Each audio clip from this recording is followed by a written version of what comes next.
Good evening. Welcome to Community and Technology, where we connect the global community with news, information, and resources to hopefully help improve your life.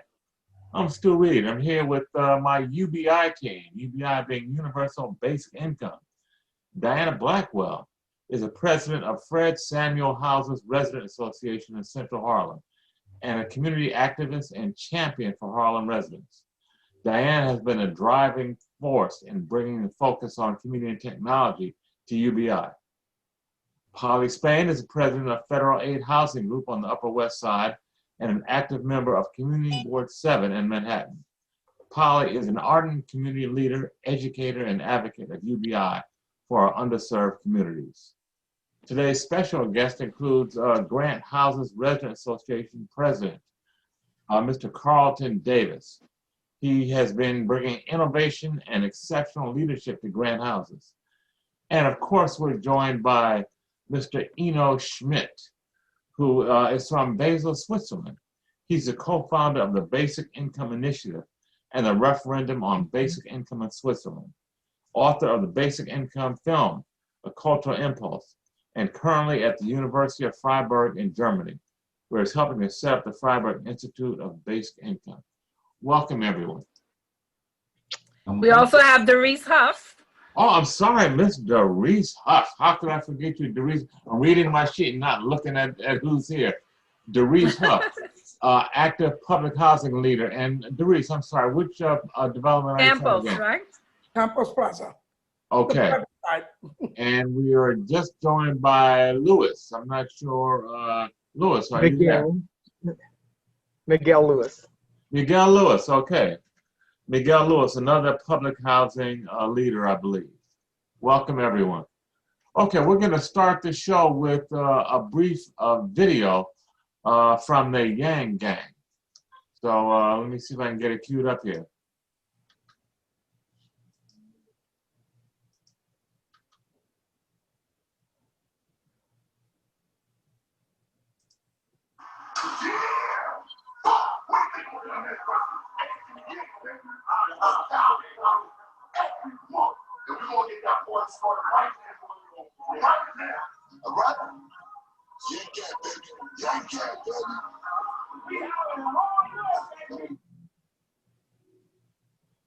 Attention commercial property owners. Oh, thank you, too. You own or manage a building with an old flat roof that won't stop. Let's see if we can get rid of this. Okay. Yeah, it says skip ads. Today, flat roofs can be a pain. They're prone to cracking and leaking, expensive to replace when they go bad. Did you click on skip ads? Yeah, I'm trying. I can't see it on my screen. It's covered up. Hang on. Oh, okay. It's on the bottom right hand side. Got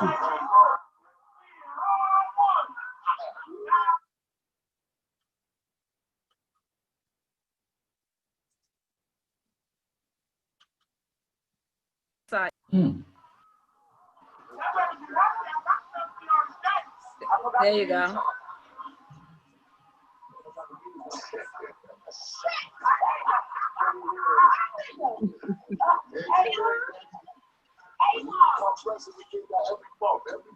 Good things is coming. It's $1,000 for you, all right? All right, it's more where that comes from, all right? Help is on the way, baby. Yeah, baby. I believe this is Adam Clayton Powell Boulevard. Is that right, Diana?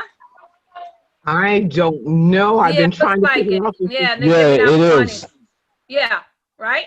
Because Sylvia's restaurant is over there.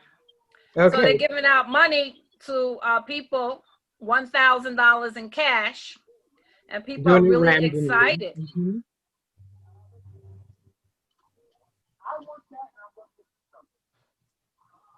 Oh, man. Thank you.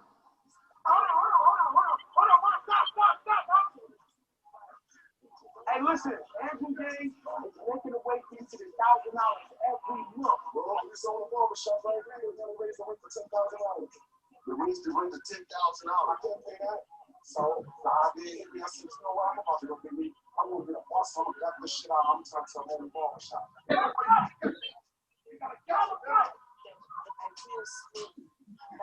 So most of the people in the clip, they were saying they're going to use the money to open up their own businesses He has a barbershop and a bus, and he was saying that he'll take that money to help sustain his business.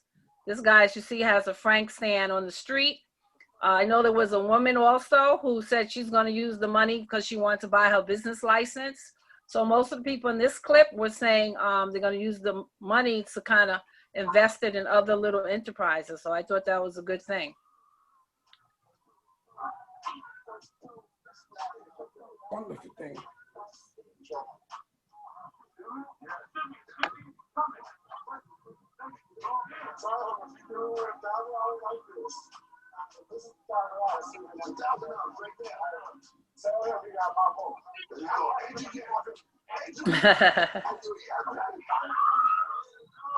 So that's about 3 minutes, Stu.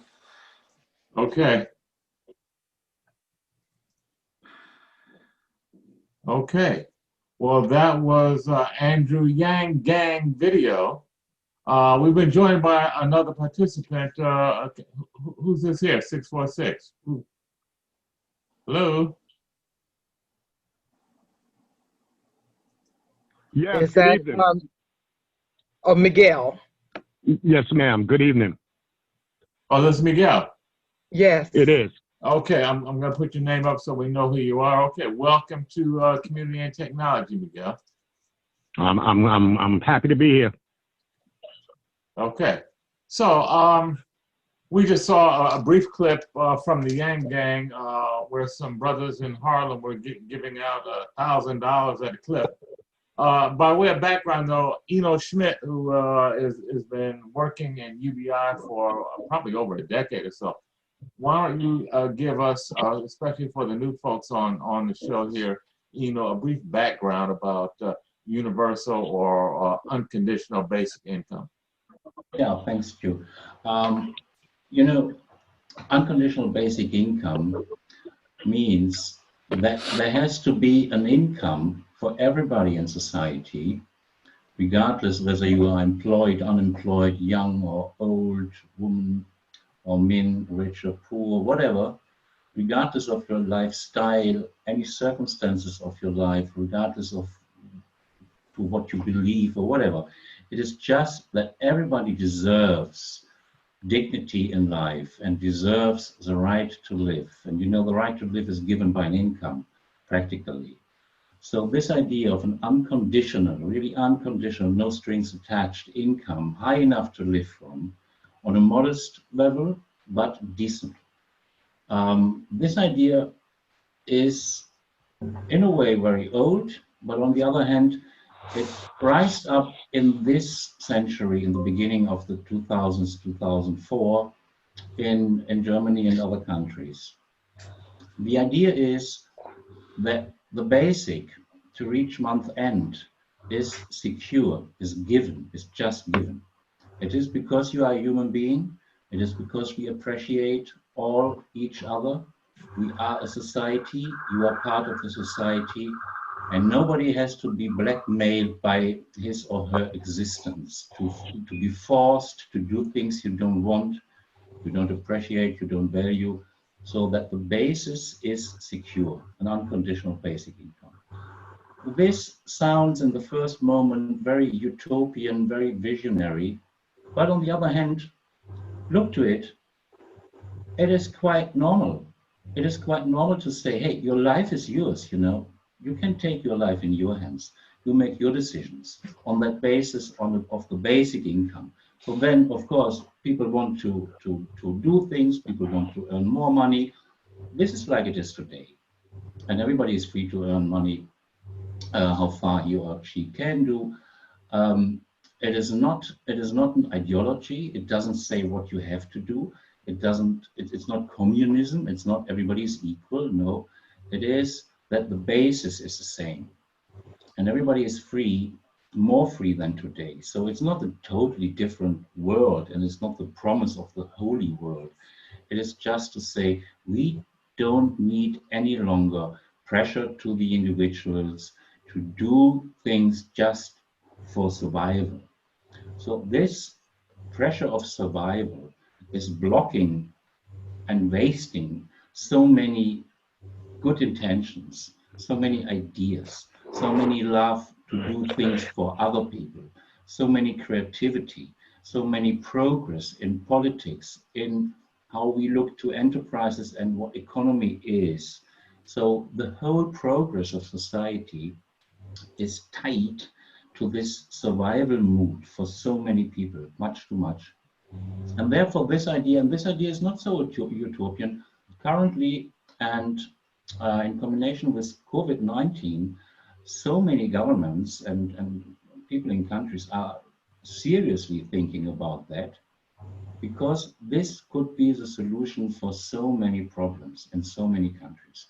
So we have had a People's Initiative and referendum in Switzerland in 2016. A quarter of the voters have been in favor for it. The majority was against. But this is all changing. Since let's say 2003, something like that, it is rising everywhere in the world. The Indian Parliament is thinking about it. In Scotland, there will be pilot projects more. In the United States, it's not only Andrew Young, but there are pilot projects in Stockton, for example, and other parts.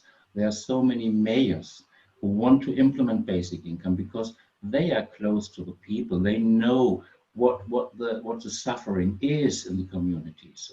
They know we need something that is changing. We need to come together again like a society.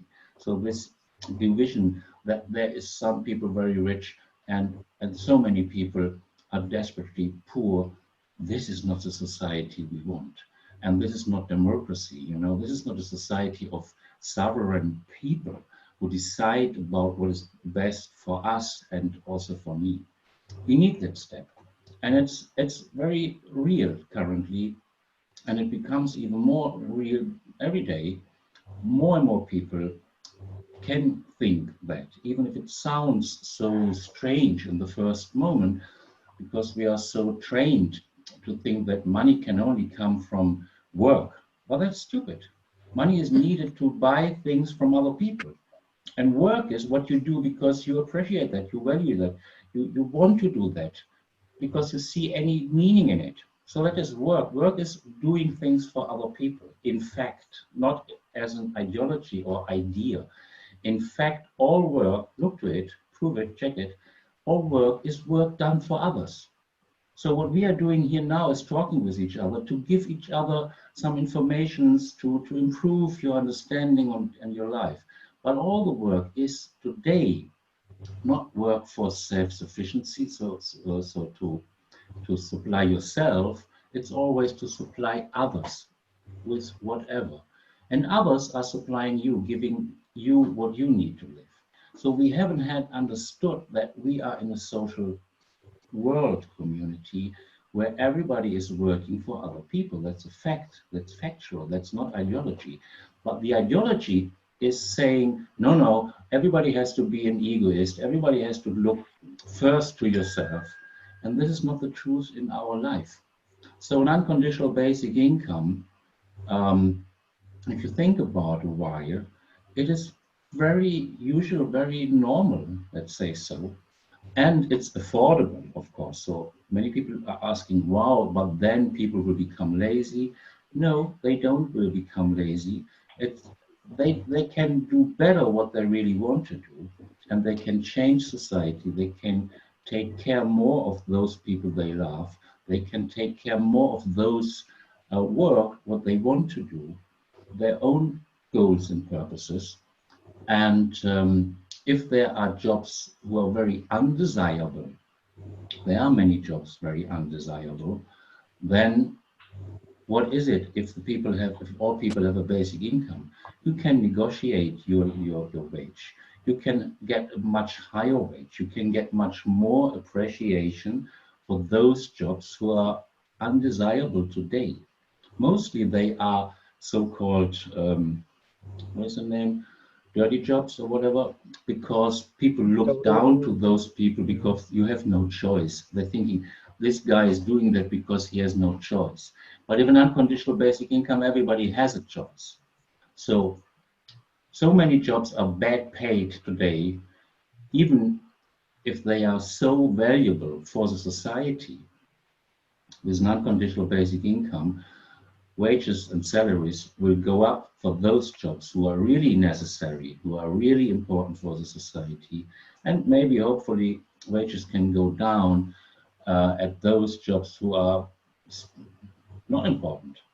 So an unconditional basic income will give more equivalent, more balance in the society. The other question always asked is, but this is so expensive, so much money. So, but look, first, we can print money. It's possible. But that's not what I say.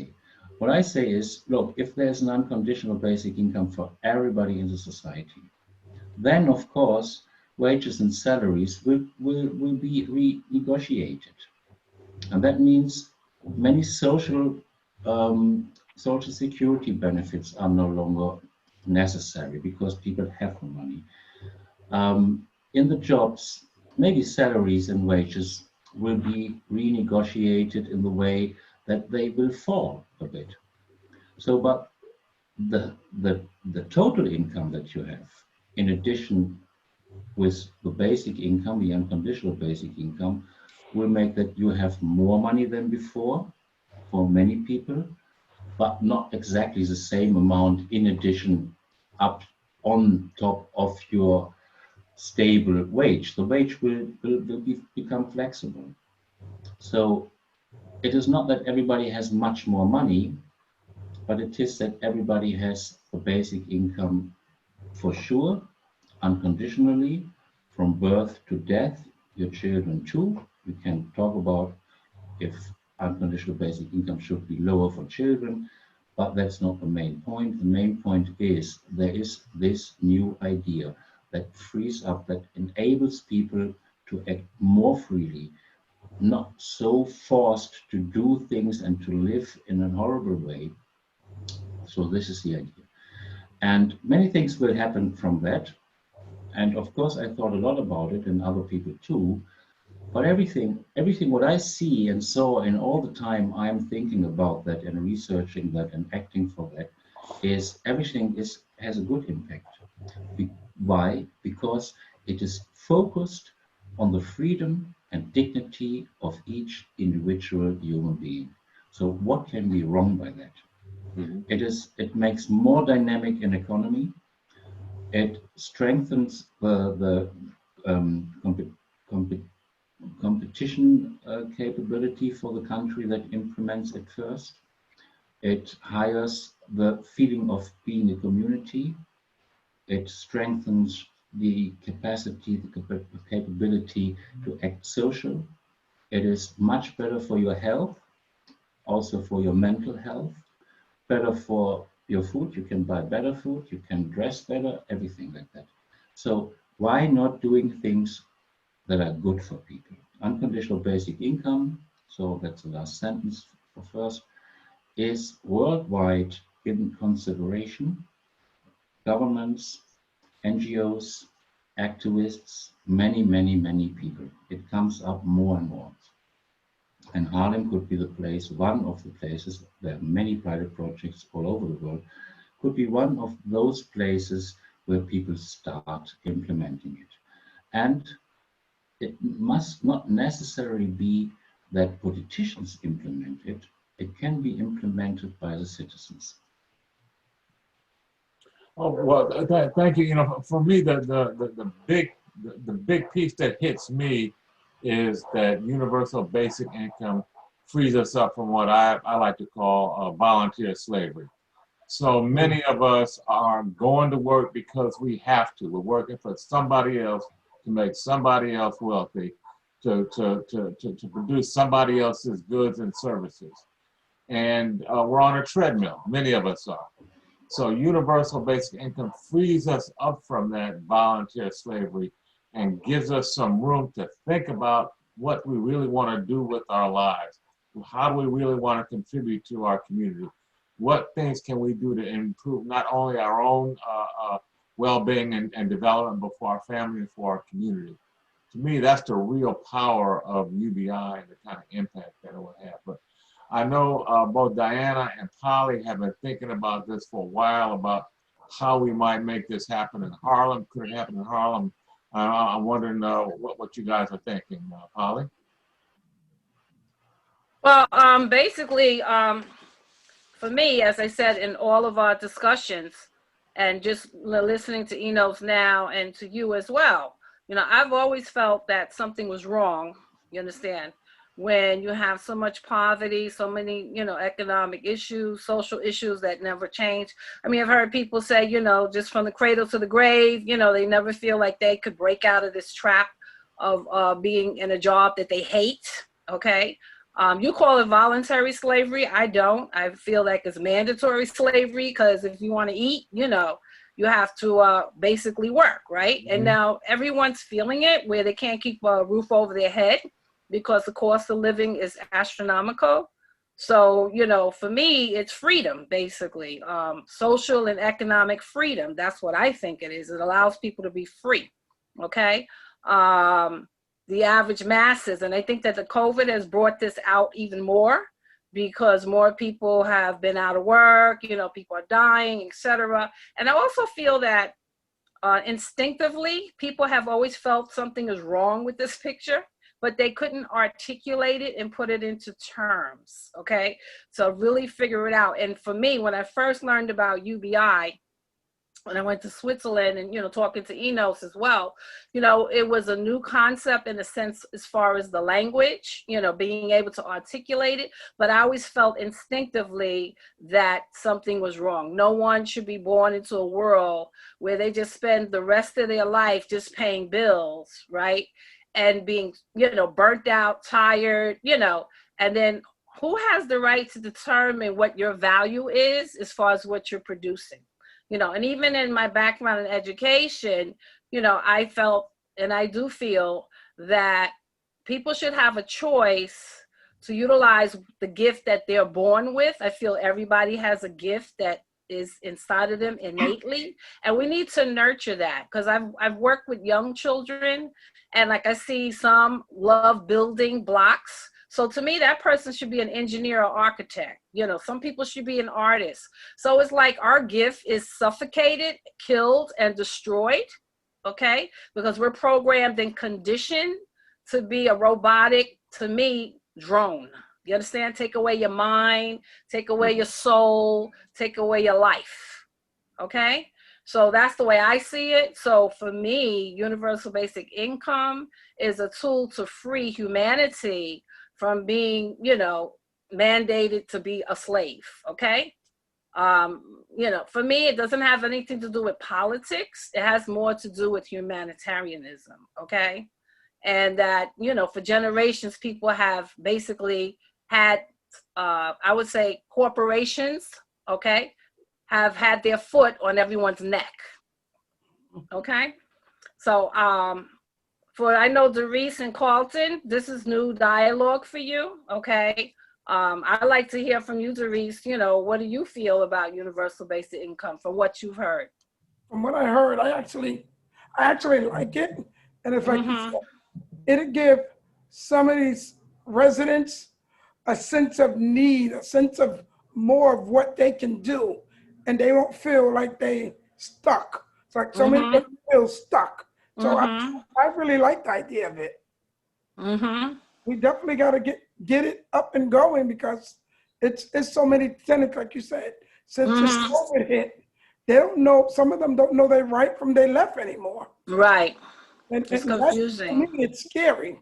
And my whole thought is, how can we help them? I mean, I go upstairs, I give out food every once in a while to them, but that's only a minimum of help. Can we really help them? Yes. Yes. So what about you, Carlton? I mean, you know, from what you've heard. This is great, because we've been talking about self-sustainability in grant houses since I became president. We up and running in grant, and you know, we doing home deliveries to our elders. We formulating teams that's doing voluntary work. And right now we at 16 residents going strong. and delivering food. Nice. It would be wonderful that unconditional basic income can be a part of people's lives. Where I'm trying to really get at is that you're right. People won't become lazy, Mr. Schmidt. You're absolutely right. That will be the kick in the pants that'll have people moving and doing things, as Paulie say, in a humanitarian way, because we're doing it now without the funds. We're doing it. And I'm quite sure if they got something to get up in the morning and can actually help other people, which some people, that's where their strength may be at, helping other people. I know I found my strength, and I don't speak on it. Most people know what I'm capable of doing. But and everybody has their own. But man, that will be something very enlightening to see. Be very enlightening. Miguel next. Miguel? Yes, ma'am. I'm in. I find it very exciting, and I think it's something that our community, well, the world basically needs. But I guess my challenge in the thought process of it all is that it also needs to come with a component of some type of training. To the point where the people, let's say that we do a pilot program, and within that pilot program, those participants who are receiving the basic income would also get some kind of training. Because I feel when we were talking about the slavery thing, and they finally said you're free, we're kind of left out there with, okay, now we're free, but what do we do? Because I go back, like I say, with my father. My father came from North Carolina, basically a sharecropper when he got here to New York. And so his elders didn't have the education to teach him what to do once he became financially able to do something else. You know what I mean? So he got money, he made money, he was a hustler, he made money, but he didn't know what to do with the money. You know what I mean? So and I mean, getting into a little personal here, but you know, he chased the women, he drank his alcohol, he brought his cataracts and things of that nature, but he didn't never learn how to create wealth. And I think that's one of the drawbacks, because if we also don't learn that component of it, we'll be getting money and using it haphazardly to the point that we still haven't gotten to where we need to be. Because I believe in building that wealth and being able to leave a legacy behind us, which we as African Americans very rarely do. So my strong thing about it was, and I use this for example, let's say we had some participants within the Drew Hamilton. I'm out in the Drew Hamilton houses. That we also set up a storefront or something like the participants will come in and learn basic financial planning, learning how to get their credit and stuff together, learn how to buy a home, what's the benefit of buying a home, what's the benefit of owning your own business and things of that nature. So they're just not getting it without the tools to enhance what they are getting.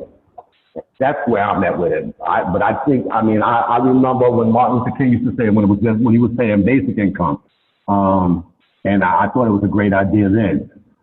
But again, I think there needs to be an educational attachment to it. Okay.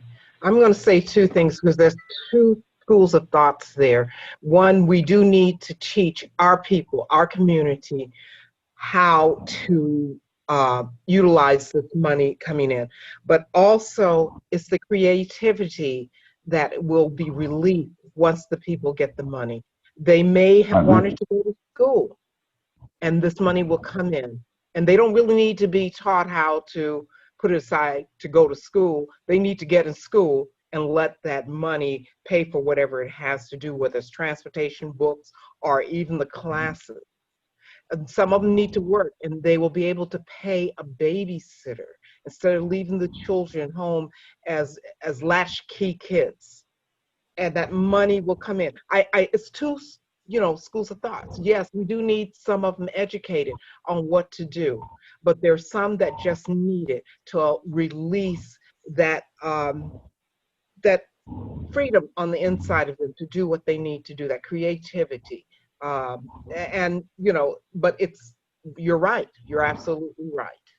I just want to mention. Let me just interject for a moment. It's top of the hour. This is WHCR 90.3 FM.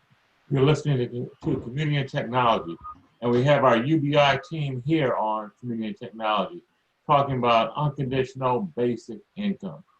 Enno, you're about to comment. Yeah, Miguel. I just want to mention a story from a pilot project in Namibia where they tested an unconditional basic income in 2 villages of Chivero. They gave that money, and then from the people in that village, some came up and said, "Wow, we have to educate the people, and we have to help them to spend the money on good things." So they went from door to door, knocked to the door, and said, "Look, take care for the money. Don't buy whatever TVs because we have no satellite or whatever." What I want to say is, if you start such a project, if you start giving people money, then those who think that they could be good advisors for the people have the opportunity to do that. So that will come automatically. We don't have to plan it in before. An unconditional basic income enables people to do what they really want to do. And many people want to do, for example, advisors, or giving help, breaking monopolies by open up new little small companies. And another point, by an unconditional basic income. So I guess that's so important. Today, you are always judged by others what to do and what's right and what's wrong. With non-conditional basic income, other people don't know better what to do. And this is important.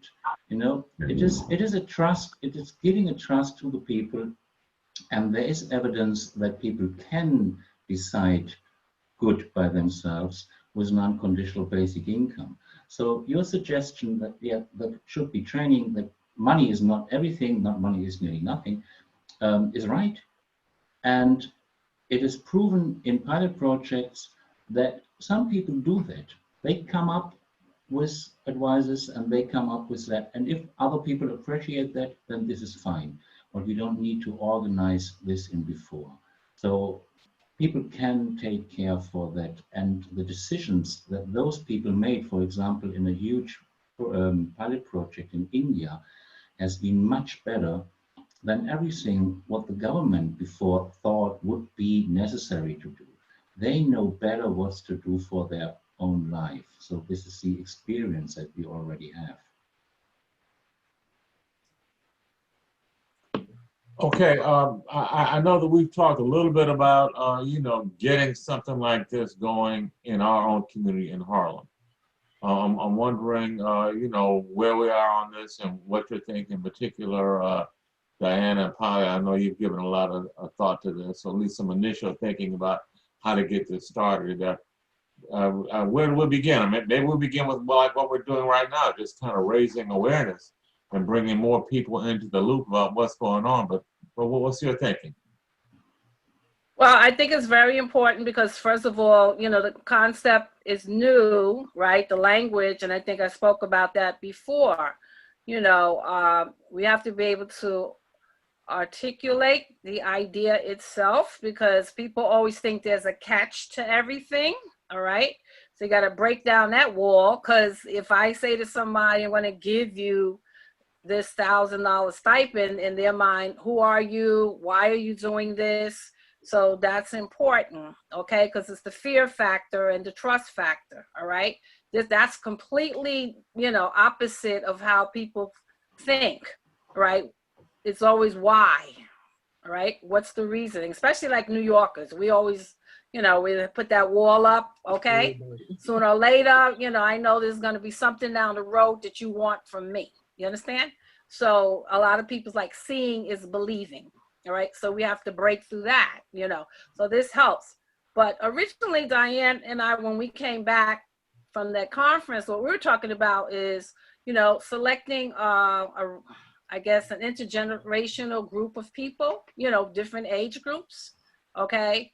And just sitting down with them, first of all, and just having a roundtable discussion. This was prior to the COVID, all right? And figuring out, what is it, that would you, that you want for your life? Because it's about that individual person. Everybody has different needs. Everybody's at a different place. So we have to meet them where they're at, okay? So we want to start out with the youth, all right? Especially now, you know, because a lot of them are getting involved in, you know, gang activity, etc. And they don't see any way out. So for them, you know, I need money now, I need instant gratification now, etc. So I think we should work with that core group right now to show them that there are alternatives to that lifestyle, okay? And then also, you know, then work with the family. So I think a small group to get started, like maybe a group of, you know, 12 families, individuals in each location, because we have, you know, 5 different public housing locations right here on this conversation. All right, DoReece Huff is from the Lower East Side, downtown Manhattan. Carlton, Diana, Harlem. I'm in the middle, kind of borderline Harlem, you know, Midtown. And then we have others. So I think we cover a vast geographic area. Plus, we have a diverse ethnic community in each location, okay?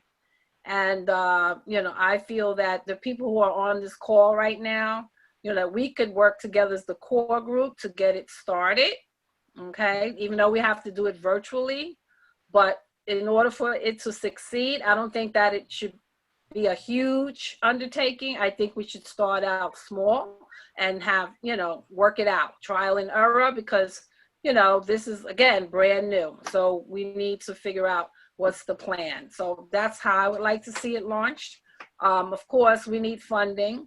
A lot of us have pretty good relationships with a lot of government officials, okay? Okay, so you do have a group here that can kind of plant seeds with different entities, so to speak, okay? And I think I said earlier, we should get some people involved. I mean, we have Google here, we have Amazon here, we have all these huge, you know, multi-billionaire corporations right here in Manhattan, okay? So we definitely would need funding to kind of launch the program. But we need to first come up with a template and a model first. What is the outcome? So we have to do a lot of planning. How long do we want the pilots to last? So should it be 6 months? Should it be a year? You know, do we have phases involved? You know, so there's a lot of questions that need to be asked. Well, I'm going to differ on this because we are not the UBI people. This is where we kind of lean on Enno, because he is the UBI person and he has the connections for that. I believe we are the recipients of this wonderful program. And, you know, I know that you know so many people that you could bring in to launch this pilot. I believe that our job is just to prepare those people who are going to be the recipients of it. We can tell them where we want this to go, where it will best work. But I believe your role would be to make the connections to those organizations, those people that you know that believe in it and would like to see that pilot launched.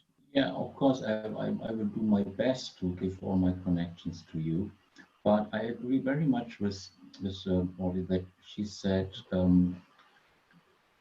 that you have to start in Harlem, and now there are some people here in this community now with influence in this housing projects and social projects.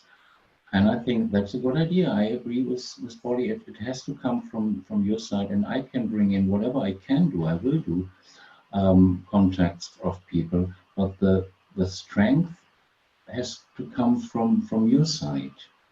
So I'm not in New York. I can give whatever I have, but I think that's a good idea to say let's start with families and let's have a plan how we can expand a little bit the group of those people who are in favor for it, and then also to get funding.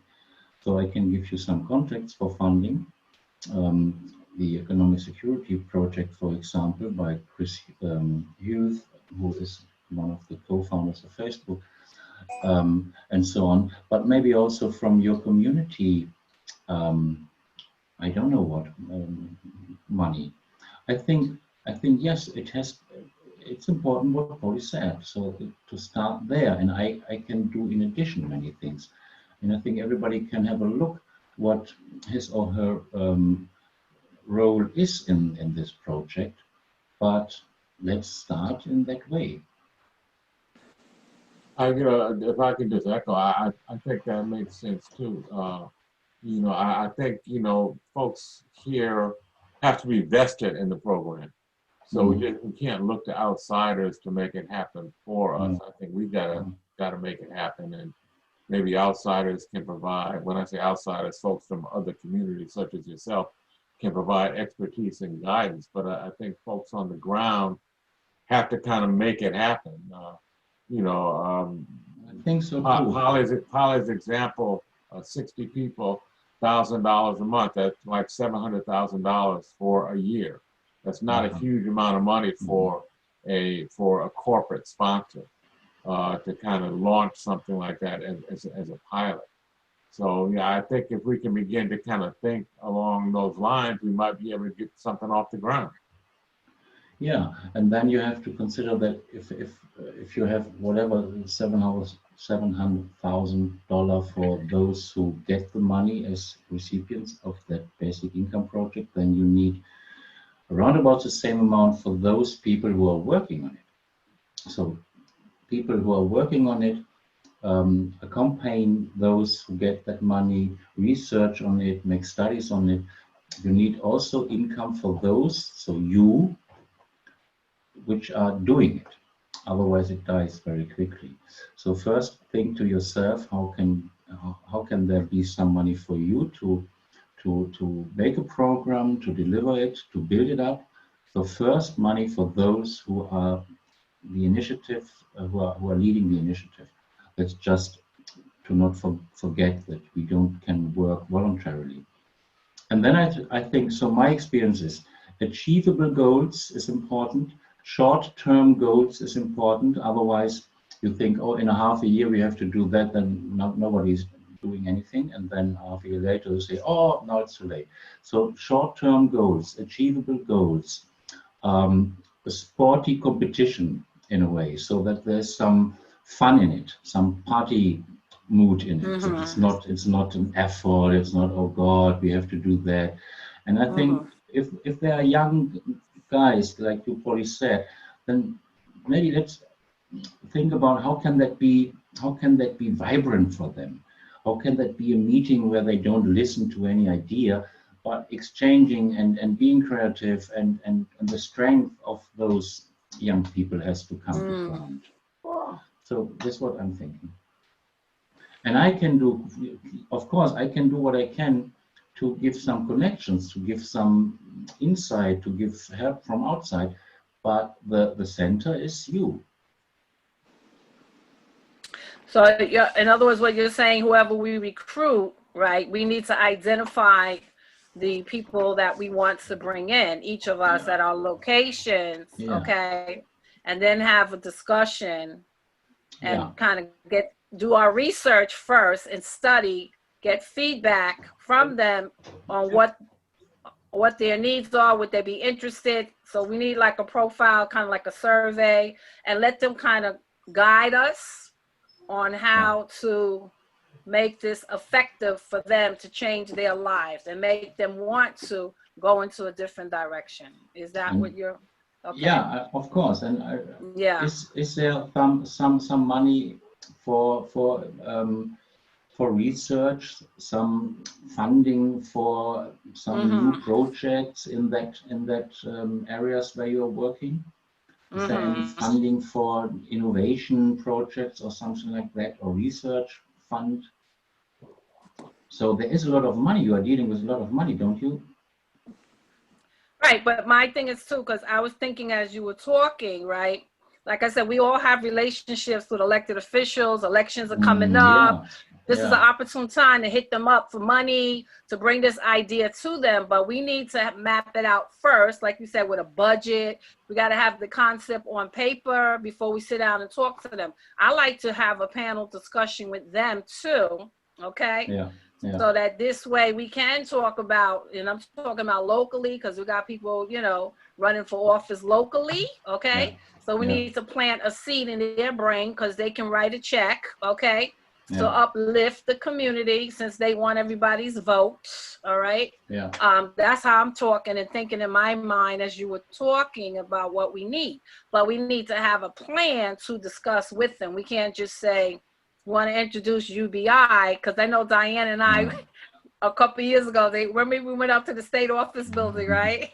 And we were talking to Brian Benjamin's secretary, and she was like, what are you talking about? So we need to have something very simple that they can digest and, you know, understand where we want to go with this, okay? Yeah, can be small in the beginning, can be even 10 people, can be maybe not 1,000 a month. Yeah, yeah. You know, it's just a beginning. And for the beginning, it has to be affordable, it has to be achievable, it has to be not too big. So, you know, there is a project in Mississippi with, I guess, three mothers. Okay. Single mothers. And even this very, very small thing makes news, is written on in newspapers, it is coming as a news to Europe. You know, if you do a thing with 10 people, and even if it's $700 or whatever, then it's going, that something is moving. That's better than a huge project that never comes to the ground. So, you know, of course, 700 is less, much too less, but it's a beginning. It's just first steps. So is there a template or a model that we could look at right now with, not right now with this group, but in the future at some time, so we can kind of, you know, get a feel for how we need to plan this and do the research? Stockton is the best. Stockton is the best. And Stockton, California? Yeah, California. And that's a role model for all the other mayors.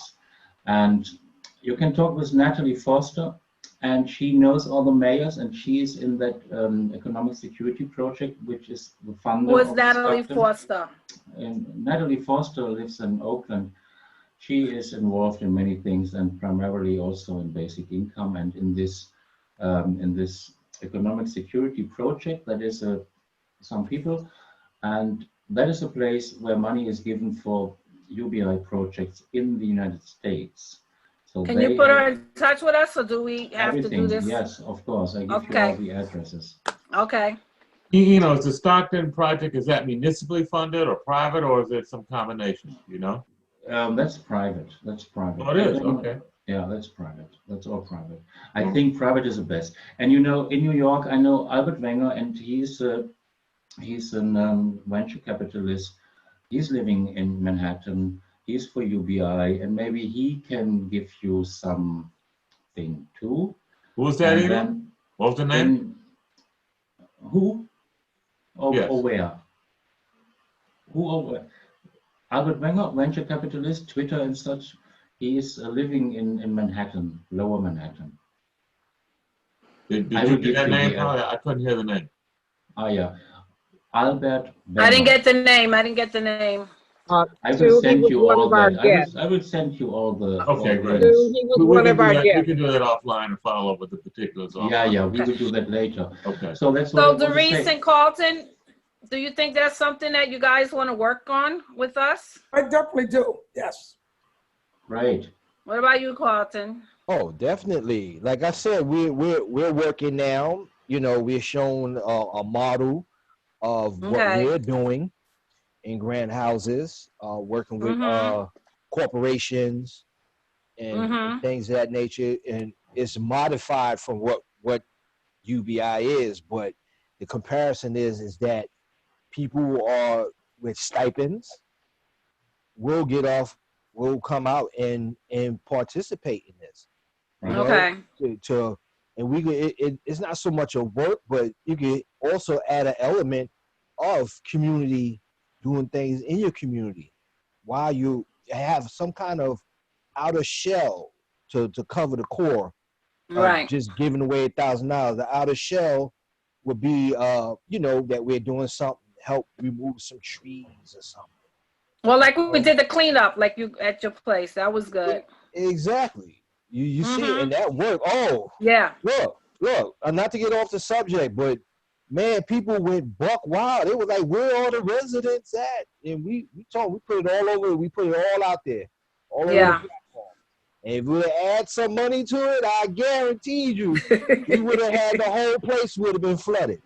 You know. So, you know, some people just need that boost. That'd be a wonderful boost. But you know, yes, I would like to add a substance to it to make it not a work ethnic thing, something where they can appreciate their community.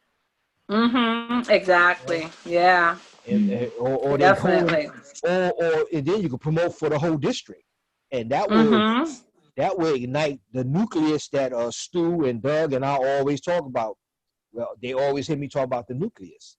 You know, start in that little core and start adding these little particles to it, these protons of people. Yeah. Next thing you know, you'll have a huge universal burst where people are willing to do, you know, the right things, like throw garbage on the floor.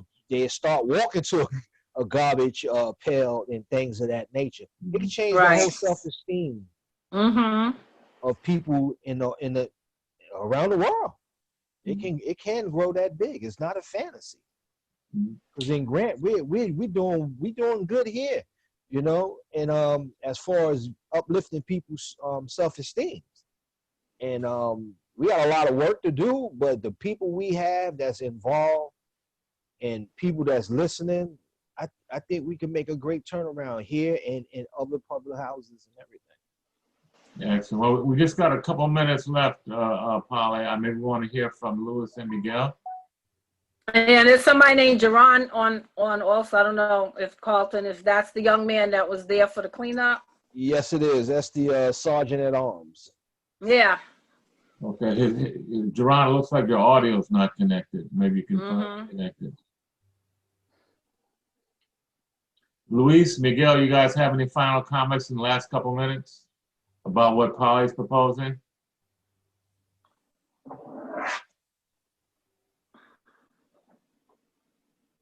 Miguel has to be unmuted. You gotta mute yourself, Miguel. And Louis, I don't know. Miguel, do *6.